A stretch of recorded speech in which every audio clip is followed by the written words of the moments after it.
I'm Tori Brennan, and I'm 29 years old. Last Thanksgiving, my father stood up in front of about 30 relatives and grounded me as if I were a misbehaving child just because I dared to ask what my grandmother left me in her will. The whole room laughed. My face burned so fiercely I could feel my heartbeat in my teeth, but I looked him straight in the eye and said one word: "All right." The next morning, he knocked on my bedroom door with a smug smile. "Finally learned your place," he said. Then he noticed the empty room. No clothes, no suitcase, no me. Before he could dial my number, the doorbell rang, and the family lawyer was standing on the porch, shaking slightly, holding a briefcase packed with documents my father never knew were real. "Mr. Brennan," he said, "what exactly have you done? Before I tell you what was inside that briefcase, take a second to like and subscribe, but only if this story truly connects with you, and leave a comment telling me where you're listening from and what time it is right now." Now let me take you back to last September, the morning my grandmother passed away, and the first piece of the chain reaction began to fall. My grandmother, Eleanor Brennan, died on a Tuesday morning at Providence Portland Medical Center. She was 87 years old. I got the call from my mother at 6:14 a.m. I remember the exact minute because I was already awake, sitting at my drafting table in my 480-square-foot studio apartment, sketching a rain garden for a client in Lake Oswego. My mom's voice sounded thin, like tissue paper held up to light. "It's Grandma, Tori. She's gone." I drove the 20 minutes to the hospital in complete silence. No radio, no podcast, just the steady sound of Portland rain tapping against the windshield and my own quiet breathing. When I arrived, my father was already standing in the hallway. Richard Brennan, 63, retired state judge, 6'1", wearing a Barber wax jacket like he was heading to a country estate instead of a hospital. Even at sunrise, he wasn't crying. He was on his phone talking to someone about estate paperwork. I heard the words filing timeline and probate schedule before he noticed me, and ended the call without saying goodbye. My brother, Garrett, was next to him. 33, dark suit, even at a hospital. His arm looped around Dad's shoulder like a political partner at a campaign event. They looked united, solid, like a wall built from the same brick. I stood at the far end of the corridor alone, holding a paper cup of vending machine coffee that I never actually drank. The last time I had seen Grandma Eleanor, she was in her wheelchair in the garden of her colonial house on Hawthorne Street, gripping my hand with surprising strength. "Tori," she had said softly so no one else could hear, "I've taken care of things. You trust me, okay?" I nodded, not fully understanding what she meant.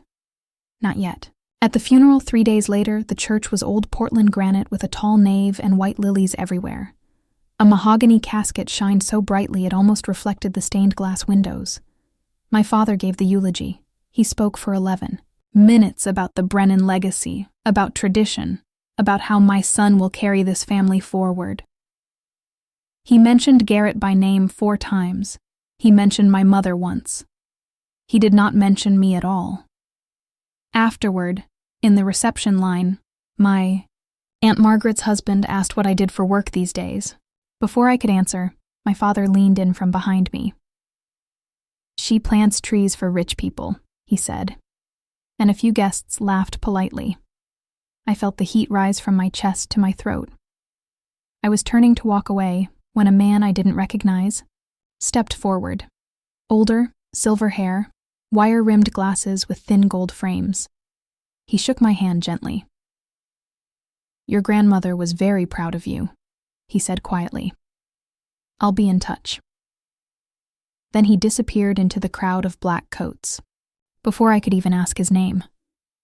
I didn't know it at the time, but that man was Harold Caldwell, and he was holding the key to everything. That evening, 15 of us gathered at the family house for dinner, the Brennan house, a white colonial on Hawthorne Street with a wrought iron gate and 100-year-old oak trees in the yard. My grandmother built that house with money from her side of the family long before she married my grandfather. I had always loved it. The crown molding, the deep window seats, the backyard garden where Grandma grew roses the color of ballet slippers. Inside, the long oak dining table was set with the family's sterling silver flatware, a set that had carried the Brennan name for 3 generations, candles in silver holders, and a bottle of Willamette Valley Pinot Noir breathing on the sideboard. Everything arranged to look like old money and perfect heritage. My father sat at the head of the table, of course. He raised his glass. "Mom left everything to me to manage," he announced, looking around the table. "I'll make sure the family assets are distributed to the appropriate people based on capability." His eyes rested on me. "That means you don't need to worry about any of it, Tori. Complicated matters aren't really your strength." Garrett nodded like a loyal assistant. His wife, Meredith, adjusted her Mikimoto pearl necklace and smiled faintly. I set my fork down. "Dad, Grandma told me—" My mother was confused near the end. He interrupted sharply. "Whatever. She promised you. Forget it."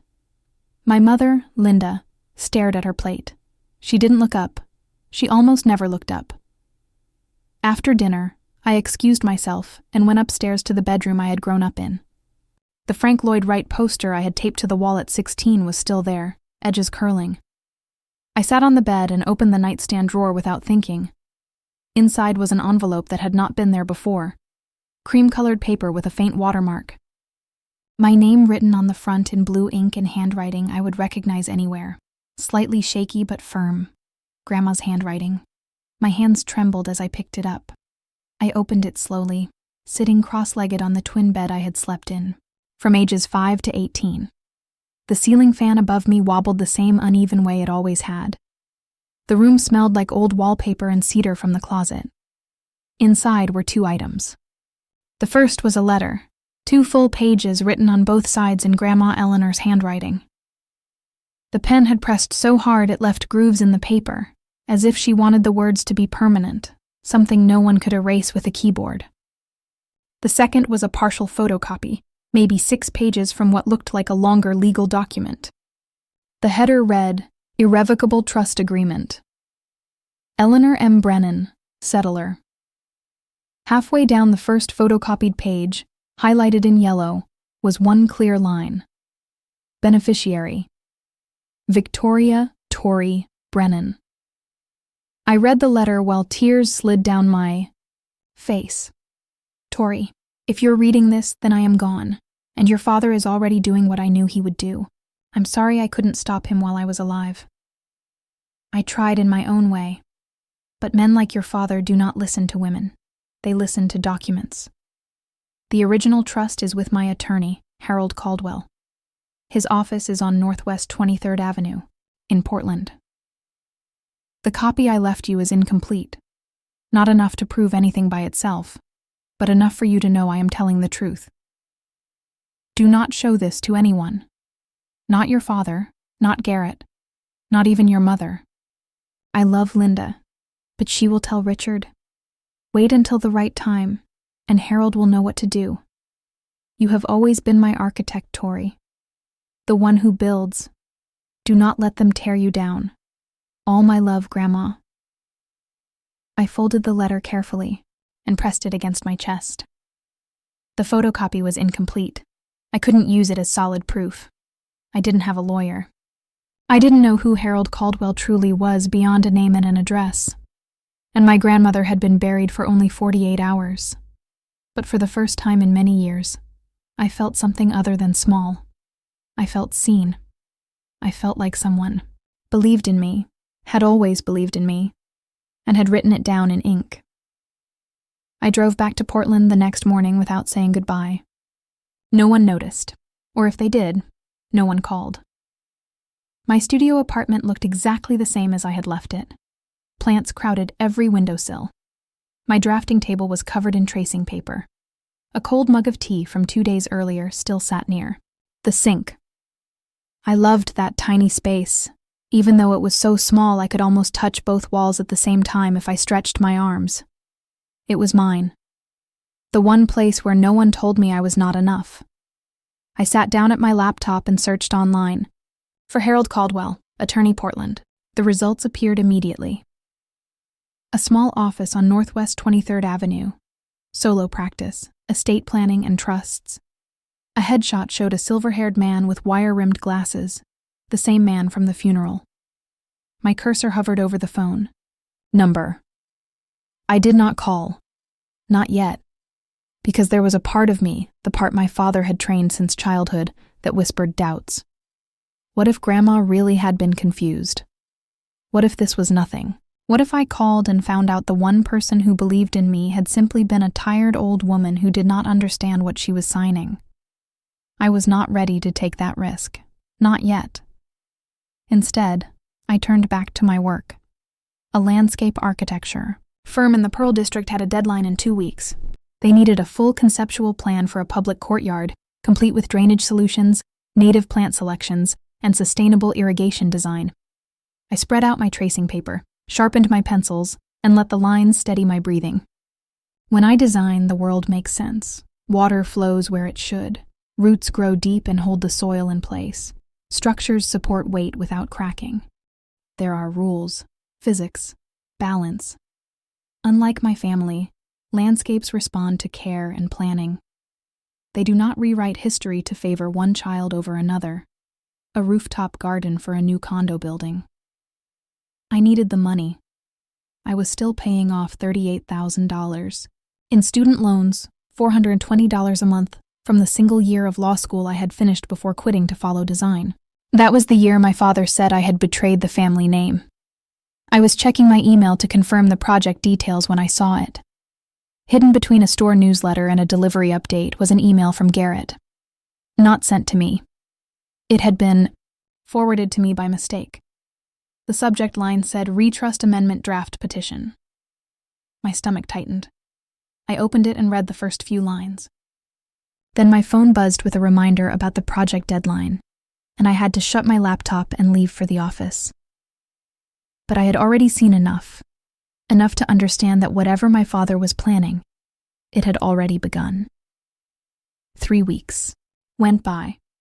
I buried myself in work. The rooftop garden project took up 16-hour days, and I let it, because staying busy felt safer than thinking. But the email stayed in my inbox like a tiny shard under my skin. I had not opened it again. I was afraid to read the rest. Then my mother called. "Tori, your father wants everyone home for Thanksgiving." Her voice had that thin, careful sound it always had when she was passing along Richard Brennan's demands and pretending they were kind offers. "He says he wants to fix things." I almost laughed. My father had never fixed anything in his life. He broke things and then told you it was your fault for being weak. "I'll think about it, Mom." "Please, honey, he's trying." I said I would let her know and hung up. Then I sat at my kitchen table, an old IKEA table I had sanded and stained myself, and finally opened the email Garrett had forwarded by accident. It was a long chain. 7 emails between my brother and my father over 2 weeks. The subject line, "Trust Amendment Draft Petition," meant exactly what it sounded like. Garrett had written a legal petition asking the court to change the beneficiary of Grandma Eleanor's trust.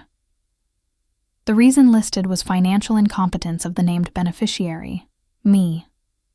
The document said I had a history of unstable career choices, no strong assets, and unpaid student debt that did not match fiduciary responsibility. My own brother had written that about me in clean legal language, ready for a judge to read. But the line that made my vision blur was not the formal wording. It was the casual sentence Garrett had typed to my father at the end. "She won't fight it. She never fights anything." "That's the beauty of it, Dad." I sat there for a long time without moving. Then I took screenshots of every message, uploaded them to my cloud drive, and saved copies on a thumb drive I kept in my sock drawer. I called my mother again. "Tell Dad I'll be there for Thanksgiving." I was going home, but not to repair anything. The next morning I called Harold Caldwell's office. A receptionist answered, an older woman with a calm and steady voice. I gave my name. There was a short pause. "Miss Brennan, Mr. Caldwell has been waiting for your call. Can you come in today?" 2 hours later, I was sitting across from him, in a small office on Northwest 23rd Avenue. Books filled every wall. Old legal books with bent corners and sticky notes. A worn rug covered the floor. A coffee mug sat on his desk, long, cold. Harold Caldwell looked the same as he had at the funeral. Silver hair, thin gold glasses, a face that showed control. He spoke carefully, like every word mattered. "Your grandmother hired me 20 years ago," he said. "I prepared her will and her living trust. 8 years ago, after a conversation that upset her deeply, she asked me to create an irrevocable trust with you as the only beneficiary." He slid a document across the desk. Thick cream paper, a red notary seal from the state of Oregon. Clear. Signatures at the bottom. $620,000 in an educational trust managed by U.S. Bank. "Irrevocable means," he continued, "that your father, as trustee, cannot change the beneficiary. Any petition requires either your written consent or a court decision based on proof that your grandmother lacked mental capacity when she signed." He paused. She expected this. She had her doctor perform a cognitive exam the same week. "The results are in this file." She was fully competent. I let out a long breath. It was the first full breath I had taken in weeks. "There is more," he said. "Your father filed a petition 3 weeks ago to replace you with Garrett. He told the court he could not locate you to obtain consent." His jaw tightened slightly. "We both know that is false." I showed him the email chain. He read it quietly and then looked up. "This is clear evidence of breach of fiduciary duty. If you wish to challenge him, you have strong ground." "I want to challenge him," I said. He nodded. Then he added, softly, "There is something else. Your grandmother also left you the cottage at Cannon Beach. It is part of the trust. I do not believe your father knows. He never read the full document." I stared at him. The little cedar cottage, the place where Grandma and I spent every summer, where we sat on the porch and watched Haystack Rock glow gold in the sunset. She once told me it was her favorite place in the world. She left it. To me? "Yes," he said. "She knew what might happen after her death. She spent 8 years making sure you would be protected." He closed the folder. "When do you want to act?" "Thanksgiving," I answered. He invited 30 people. Caldwell studied me and then gave a slow nod. The Wednesday before Thanksgiving, I packed a small bag. 1 change of clothes. My camel wool coat, the nicest thing I owned, bought, used from a consignment shop. A toothbrush, and a thick manila folder filled with notarized copies. The originals stayed in Caldwell's safe. I drove south through Oregon's autumn hills. The leaves were deep amber and rust. The sky was that soft gray that never decided if it wanted to rain. The Brennan house appeared through the trees like always. White front, iron gate, the old oak tree standing guard. From outside, it looked perfect, like a photo in a magazine. This is what a good family looks like. My mother opened the door. She hugged me too long. "Your father is in the study," she whispered. "He's not in a good mood." I carried my bag upstairs to my old bedroom, the twin bed, the empty nightstand drawer. I slid the manila folder under the mattress. From downstairs, I heard Garrett's voice and Meredith's bright laugh. Glasses clinked. I looked out the window. Grandma's garden beds were dry and gray. No one had cared for them since she got too sick to kneel. My throat tightened. "I'm here, Grandma," I whispered. That evening the fireplace was lit. Wine was open. My father did not stand when I entered. "Oh," he said from his chair. "You came." Garrett looked at my coat and smirked. "Still driving that old car, Tor?" I smiled and said nothing. The next morning the house filled like a theater before a show. Cars lined the street. By noon there were 32 relatives inside. Noise bounced off the walls. Laughter, children running. The oven timer ringing. I helped in the kitchen. No one asked me to do anything important. Meredith and Linda sat drinking tea while I chopped vegetables. That felt familiar. At 4 o'clock we all sat down to eat. The long dining table stretched. Across the room, extra leaves added, folding chairs placed at the ends. My father stood at the head. He lifted his glass. "I'm grateful this year," he began, "for family unity, for tradition, for carrying forward what previous generations built." His eyes rested on Garrett. "For responsible stewardship of what has been entrusted to us." There it was. We ate turkey and stuffing. Small talk moved around the table. I waited. Halfway through dessert, my father cleared his throat. "There is a small matter I want to mention," he said. "A legal update regarding Mother's estate. Some adjustments are being made to ensure stability." Garrett nodded slightly. I placed my fork down. "Actually," I said clearly, "I'd like to speak about that." The room grew quiet. 32 faces turned toward me. My father's smile tightened. "Tori, this is not the time." "It is exactly the time," I replied. I stood up. My hands were steady. "I received an email by mistake 3 weeks ago. A draft petition to remove me as beneficiary of Grandma's trust." Murmurs moved around the table. Garrett's face went pale. "That was confidential." "So was lying to the court," I said. "You told them you couldn't find me." All eyes shifted to my father. I walked upstairs calmly, feeling every step, retrieved the folder, and returned. I placed copies of the petition and the email chain on the table in front of my father. "I met with Harold Caldwell," I continued. "Grandma's attorney. The trust is irrevocable. She was declared fully competent when she signed. Any change requires my consent, which I have not given." Silence pressed against the walls. "And," I added, "the cottage at Cannon Beach is included in the trust. It belongs to me." My father's face drained of color. "That is not accurate." "It is documented," I said, sliding another copy toward him. "You never read the full file." My Aunt Margaret leaned forward. "Richard, is this true?" My father's mouth opened, but no words came out. Garrett tried to speak. "Tori, we were only concerned about..." "About what?" I asked. "My design job, my loans. You said I wouldn't fight." I looked around the table. "I may not have chosen law, but I understand when someone tries to steal from me." The room felt different now, not warm, not safe. Caldwell had already filed a response with the court that morning. I told them that too. I explained that the email chain was evidence, that breach of fiduciary duty carried consequences. My father finally stood. "You are embarrassing this family."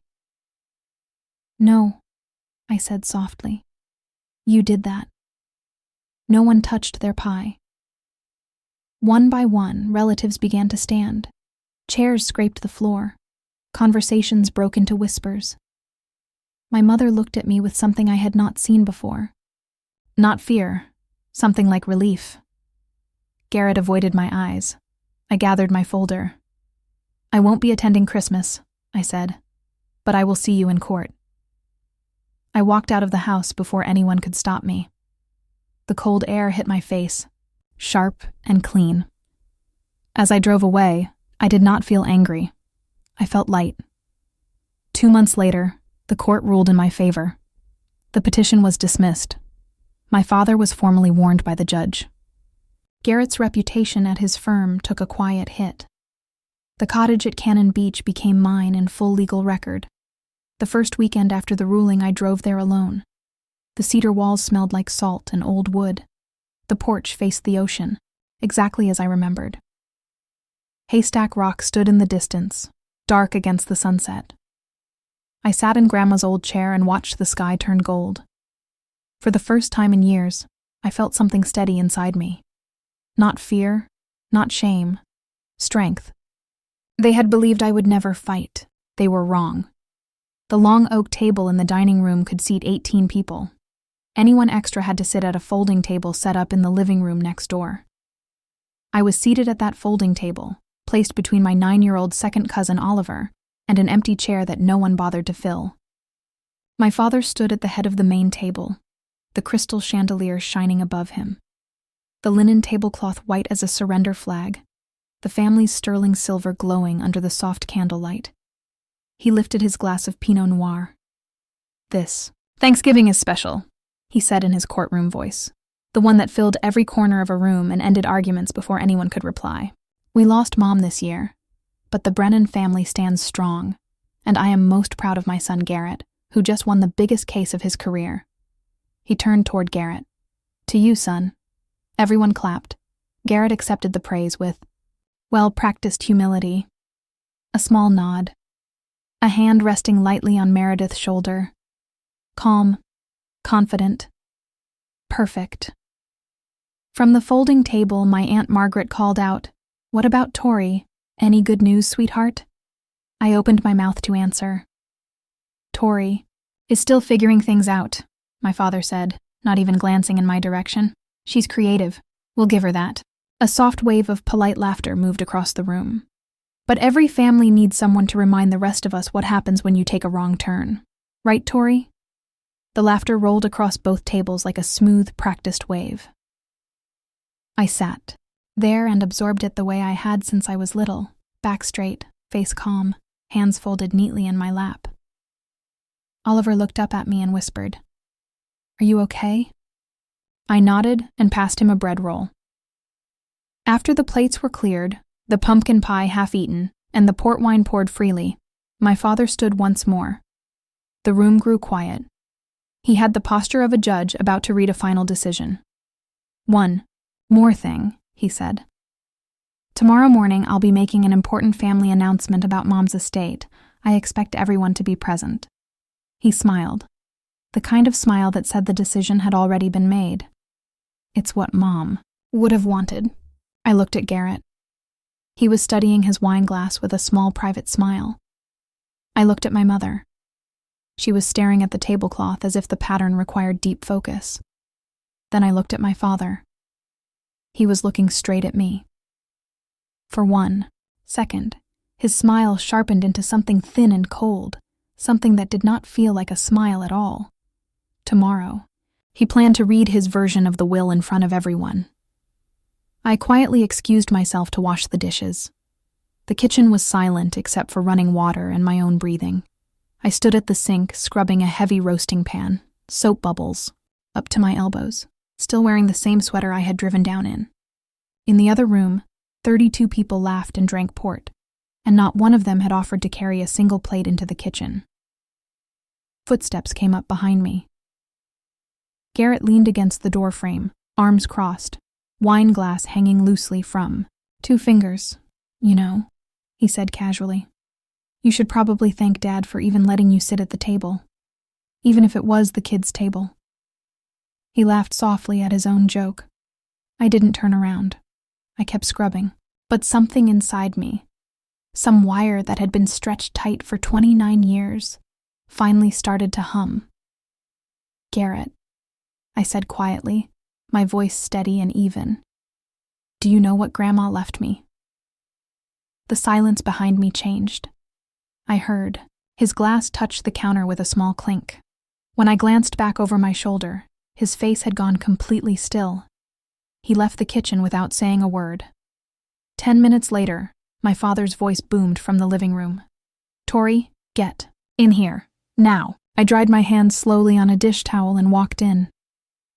32 faces turned toward me. The crystal chandelier threw small rainbows across the ceiling and walls.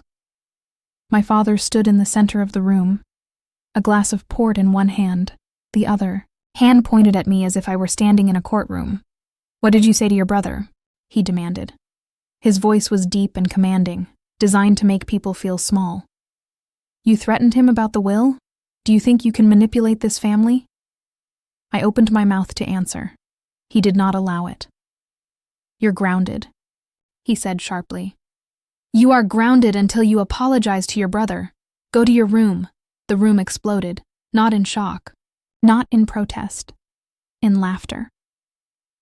32 people, most of them full-grown adults, laughing because Richard Brennan had just grounded his 29-year-old daughter like she was a disobedient teenager. Aunt Margaret covered her mouth, but her shoulders shook. Uncle Don nearly choked on his port. Even Meredith let out a soft, delicate gasp that quickly turned into a quiet giggle. My face burned. The heat rose from my chest to my neck to my temples in one fast wave. I searched for my mother. Linda sat in the corner chair staring at her hands, completely silent. No one said stop. No one said that's enough, Richard. No one said anything at all except laughter. I looked back at my father. His Cartier tank watch flashed in the light as he pointed toward the staircase. Go, he repeated. Now. I held his eyes for 3 long seconds. Then I said, in a voice so calm it surprised, even me, all right. I turned and walked upstairs. I closed the bedroom door behind me, and then I picked up my phone and called Harold Caldwell. It rang twice before he answered. Mr. Caldwell, I said, I need you to bring the originals tomorrow morning, 8 a.m. There was a short pause. Then his steady, careful voice replied, I'll be there.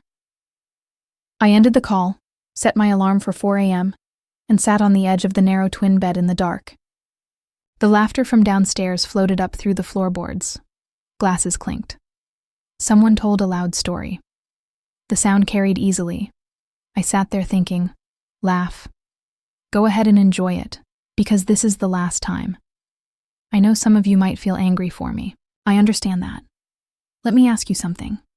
Have you ever been embarrassed by your own family in front of a room full of people? Have you ever been pushed down by someone who was supposed to protect you? If you want to know what happened the next morning when my father opened my bedroom door and found it empty, stay with me. And if this story feels close to home, tap that like button so I know you're still here. I left at 4:15 in the morning. No drama. No slammed doors. I packed my bag quietly in the dark, slid the manila folder into my tote, and walked downstairs in my socks so the floorboards would not creak. The only thing I left behind was the framed photo of Grandma Eleanor sitting on the nightstand. I placed it face down. Then I drove to a 24-hour diner 3 miles from the house. I ordered coffee. I never drank and waited for the sun to rise. At 7:42 a.m., I remember because I was staring at the clock.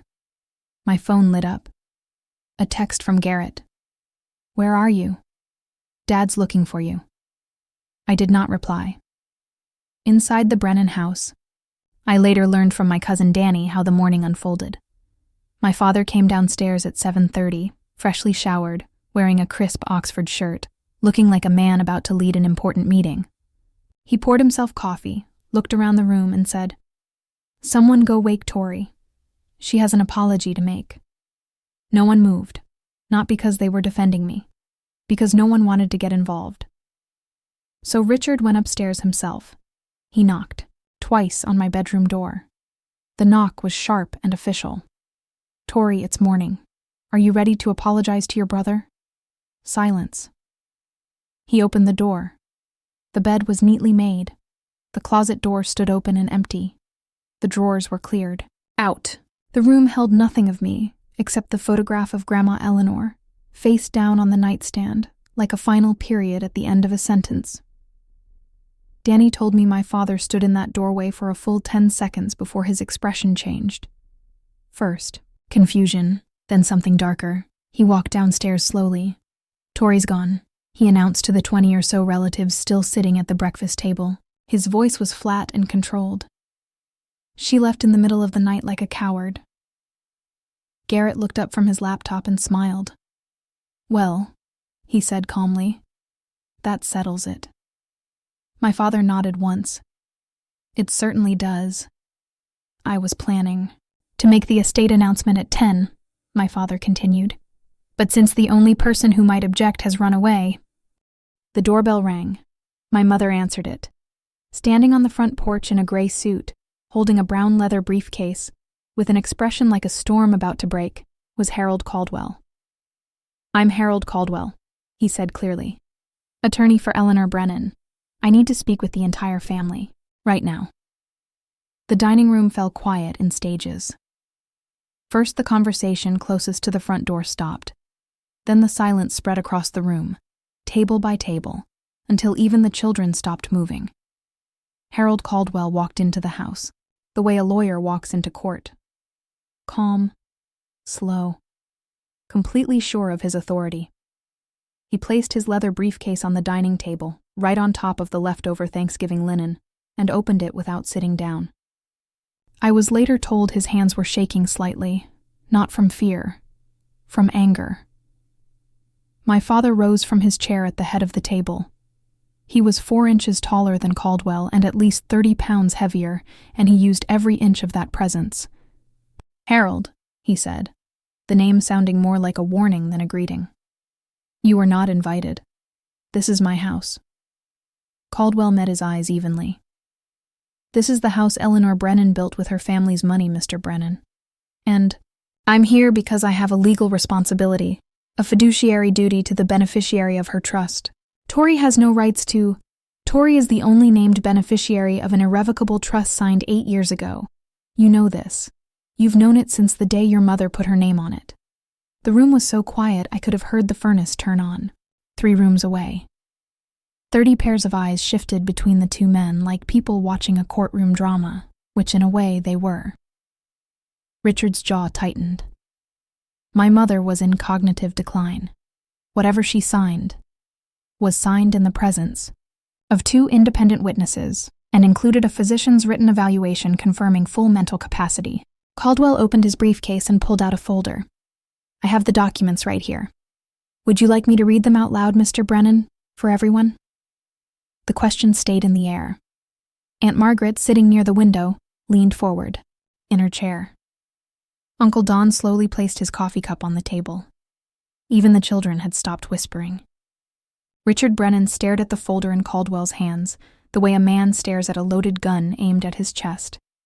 Then he lifted his shoulders and said very softly, "Get out of my house." "Sir," Caldwell said evenly, "what have you done? What happened?" Next is something I've replayed in my head 100 times because it was the moment the mask finally split open. Not slowly, not gently, but in a sharp, ugly crack, straight down the middle. My father stepped toward Caldwell. "Get out. You're trespassing. I'll call the police." "You're welcome to," Caldwell replied without moving. "And when they arrive, I'll show them the petition you filed with the court 3 weeks ago, the one where you claimed you were unable to locate the beneficiary of your mother's trust." He paused. "The beneficiary whose phone number you have, whose address you have, who was sleeping in this house last night." Richard's face changed color in stages. Red, then pale white, then a strange gray tone I had never seen on a living person before. Around the room, I watched the reaction spread. Margaret pressed her hand over her mouth. Uncle Don's forehead wrinkled. Cousins looked at each other without speaking. That's when Garrett stood up. My brother, the golden child, the lawyer, the one who always found the perfect argument. He stepped forward with both hands raised in a calming motion. "Mr. Caldwell," he said smoothly, "I respect your concern, but any documents you mention can be challenged in the proper legal setting. You drafted the petition, didn't you, Mr. Brennan?" Caldwell turned toward him. His voice was calm, exact, almost surgical. "You prepared a filing to change the beneficiary of an irrevocable trust on behalf of your father, who is also the trustee. I have the emails." Garrett's confidence did not break. It simply vanished. 1 second he was a self-assured attorney. The next he was a man with his mouth slightly open, his eyes flicking quickly, clearly toward his father. "Dad," he muttered, "we need to speak privately." Richard did not look at him. "No, I have nothing to hide." Aunt Margaret rose from her seat. When she spoke, her voice carried the strong authority of a woman who had watched a family lie to itself for years and had finally reached her limit. "Richard," she said, "let the man speak." A quiet wave of agreement moved through the room, not loud, not rebellious, but present, like the first thin crack spreading across ice before it fully breaks.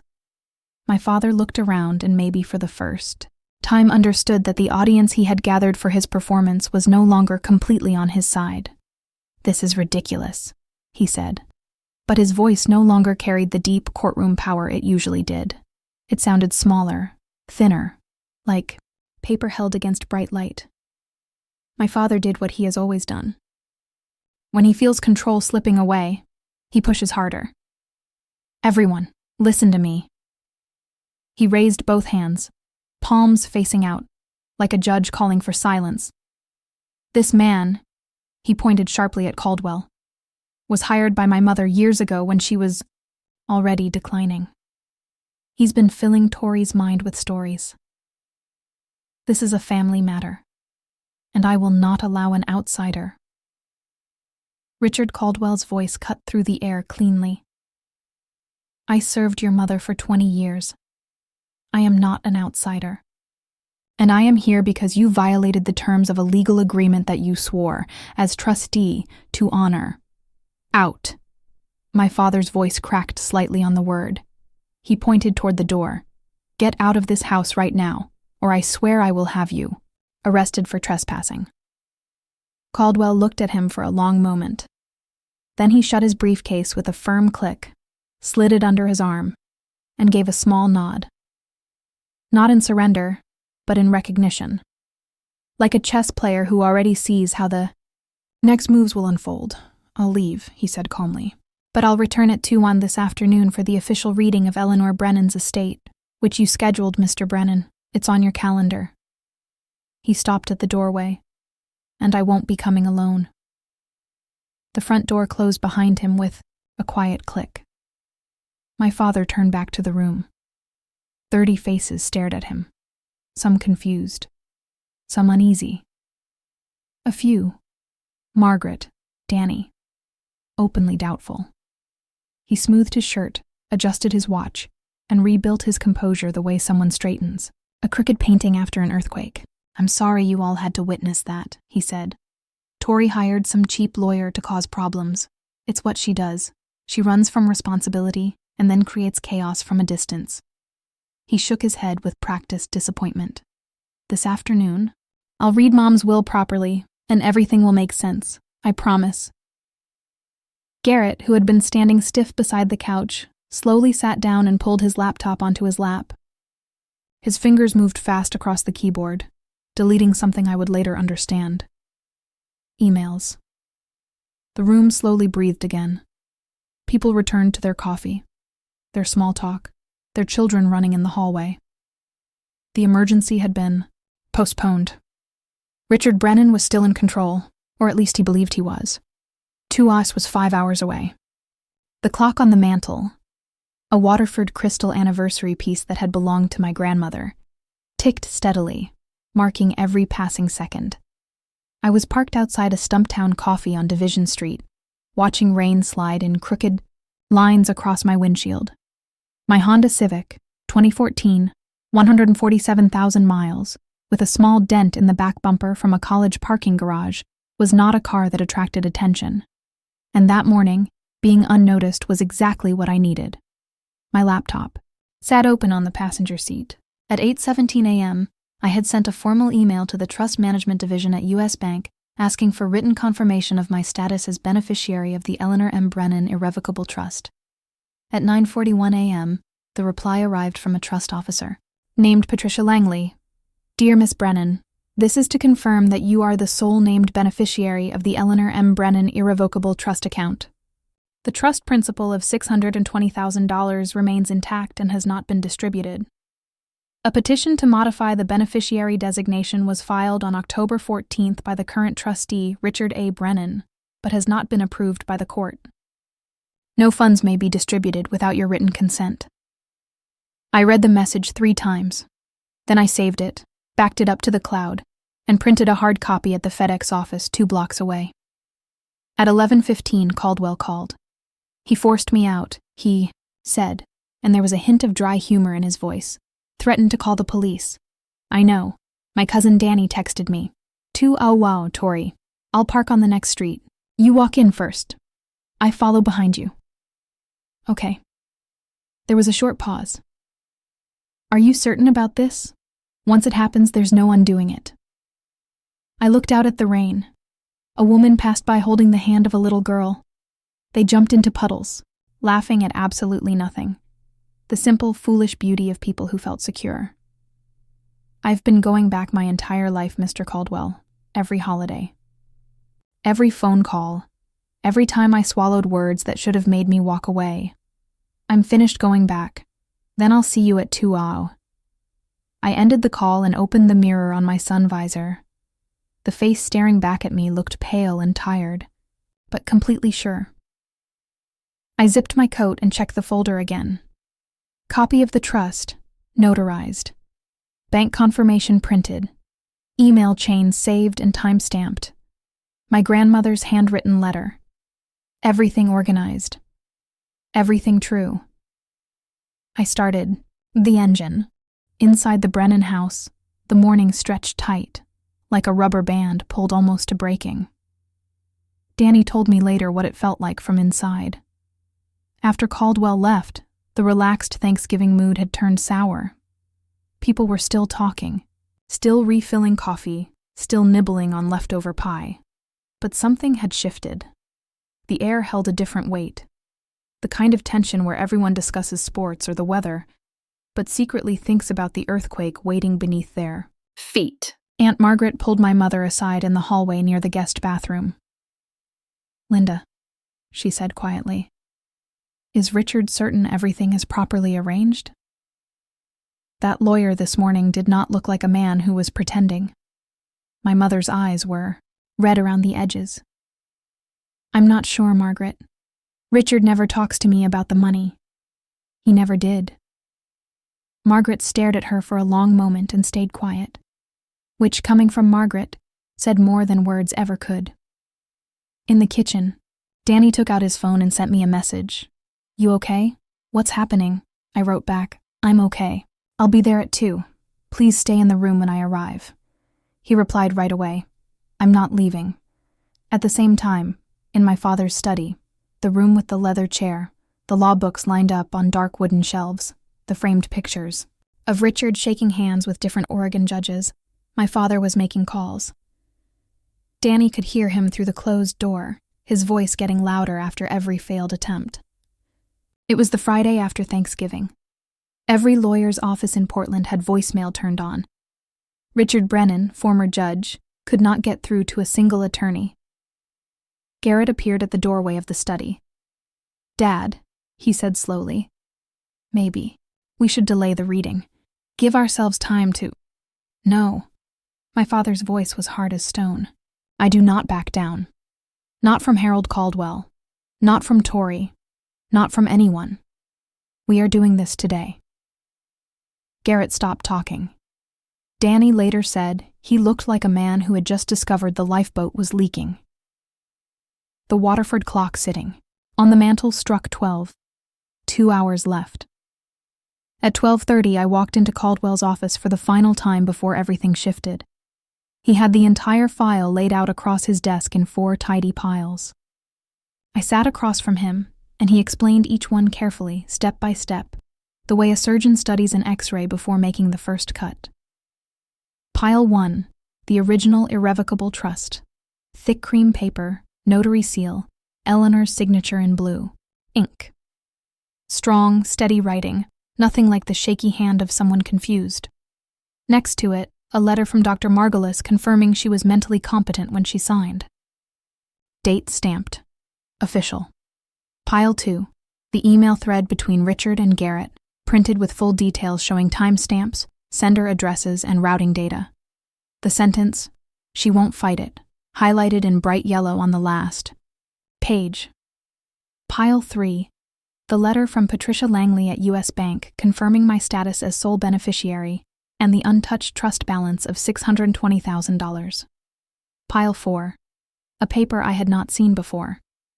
Caldwell slid it toward me slowly, the deed to the house on Hawthorne Street. I looked up at him. "The Colonial," he said. "Your family home. The deed has been in Eleanor's name since 1981. She bought the property with inheritance money from her mother before she married your grandfather. Richard never owned it. He simply assumed, as he assumes many things, that it belonged to him automatically." Caldwell tapped the page gently. "Under the trust terms, when Eleanor passed away, ownership transfers to the named beneficiary." I stared at the deed. My father's house, the house where he sat at the head of the table, where he punished me in front of 30 people, where he built his entire kingdom of control, had never actually been his. He doesn't know this, I said quietly. He never read the full trust document, Caldwell answered. He read the first 3 pages, the ones that named him trustee, and then he stopped. Of course he did. Richard Brennan never had to read the small print. He believed he was the small print. He was the final authority. Or at least he always believed he was. I placed the 4 piles into the manila folder. Caldwell put the originals back into his briefcase. I go in first, I told him. You come when I give the signal. How will I recognize it? You'll recognize it. We shook hands. His grip was steady, and behind his gold-framed glasses, his eyes held something I had not seen from any adult in my family since my grandmother died. Faith. At 1:45, I drove down Hawthorne Street for the second time in less than a day. The rain had stopped falling. A thin November sun pushed through the gray clouds, turning the wet road into shining glass. The oak trees lining the street were nearly bare, their dark branches drawn against the pale sky like cracks in fragile china. I drove slowly. Not because I was hesitating, because I was remembering. This was the street where Grandma Eleanor taught me to ride a bicycle. The sidewalk where she walked me to school during the year my parents were too busy to care. The front yard where she knelt beside me in the dirt and showed me how to move a young plant without hurting its roots. The secret, she had told me, pressing my small fingers into the soil, is to lift the entire root ball. You don't leave any piece of yourself behind. My phone vibrated. Linda. I pulled over and answered. Tori, where are you? My mother's voice sounded tight and worried. Your father is extremely angry. Just come home and say sorry and this will all end. Please. Mom, I said calmly, I am coming home, but I'm not coming to apologize. Silence. Then in a very small voice, what are you going to do? The right thing. I ended the call. I parked one street behind the house, next to Caldwell's silver sedan. He was sitting in the driver's seat with his briefcase resting on his lap, reading glasses low on his nose. He looked at me through the windshield and gave a short nod. I stepped out of the car. Camel coat, canvas bag with the folder inside. My hands did not shake. The gate stood open. The front door was unlocked. From inside, I could hear voices. The low sound of 30 people gathered together, waiting for Richard Brennan to explain how the world should work. I climbed the porch steps my grandmother had once painted herself and opened the door. I slipped in through the kitchen and stood, quietly in the hallway, just out of view of the living room. Through the archway, I could see the scene my father had arranged carefully. The living room furniture had been moved. Chairs pulled in from the dining room, the den, even the porch. All lined up facing the fireplace like seats in a small church. 30 relatives sitting upright and attentive. Richard stood in front of them wearing a pressed Oxford shirt, reading glasses balanced on his nose, tortoiseshell frames he used to wear when he sat on the bench. In his hand, one single sheet of paper. He held it the way judges hold verdicts. High enough for everyone to see it, low enough that no one could actually read it. Thank you all for coming, he began.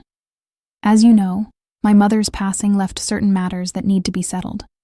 I have carefully reviewed her wishes with Garrett, and I want to share the distribution plan she intended. He paused. The room was completely silent. The family trust will be consolidated under my supervision. The educational fund, $600. $20,000 will be transferred to Garrett for guidance of the next generation.